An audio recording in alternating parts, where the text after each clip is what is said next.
Bismillahirrahmanirrahim.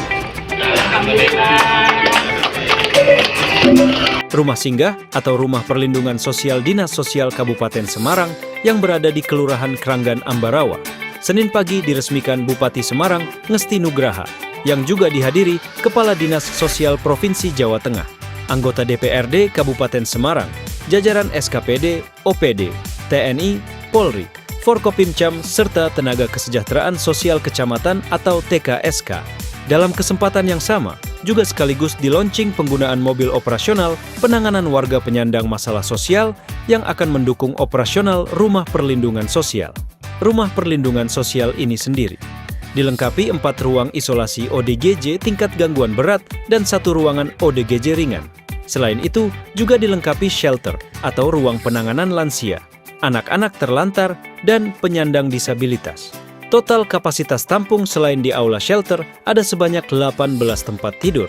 Saat ini, sampai menjelang peresmian, Rumah Perlindungan Sosial Ambarawa telah menangani 8 warga penyandang masalah sosial, diantaranya lansia terlantar, ODGJ, dan wanita terlantar.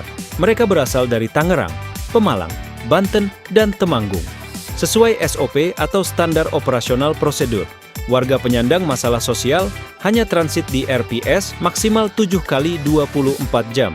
Selanjutnya akan dikembalikan ke keluarga atau panti pelayanan sosial yang lebih memadai. Dan selama masa transit, mereka dibantu Tenaga Kesejahteraan Sosial Kecamatan atau TKSK, Taruna Tanggap Bencana atau Tagana, dan pekerja sosial lainnya. Bupati saat ditemui wartawan usai peresmian mengatakan, bangunan rumah singgah berikut seluruh isi perlengkapan dan mobil, menghabiskan anggaran sebesar 4 miliar dari APBD Kabupaten Semarang.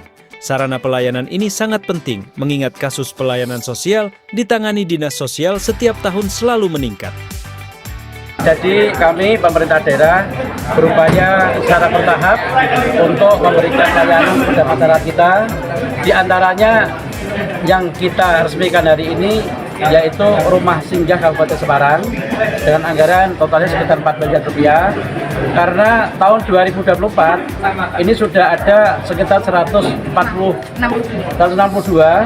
ini yang dilayani oleh TKSK, Tagana, Pordam, Dinas Sosial. Kemudian juga setelah itu ada misalnya ODGJ, ada lansia, yang terlantar, ada anak-anak yang terlantar, kemudian juga anak-anak, mohon maaf ini yang nakal, juga anak-anak yang terkait dengan permasalahan hukum atau pergaulan remaja juga perlu kita perhatikan. Nah ini rumah singgah ini misalnya ada ODGJ, ada yang terlantar di jalan, itu nanti kita coba di sini.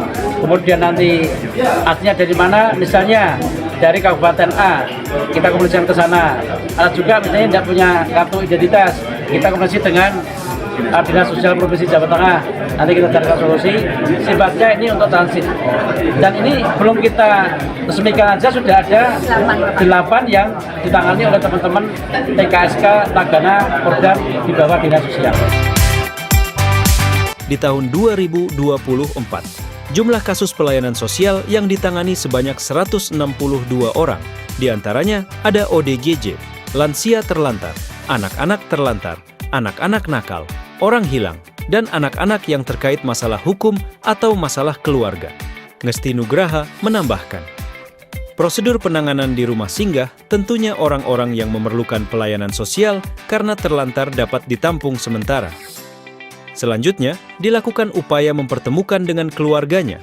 Jika sama sekali tidak ada identitas, akan dikomunikasikan dengan Dinas Sosial Jawa Tengah untuk pelayanan lebih lanjut.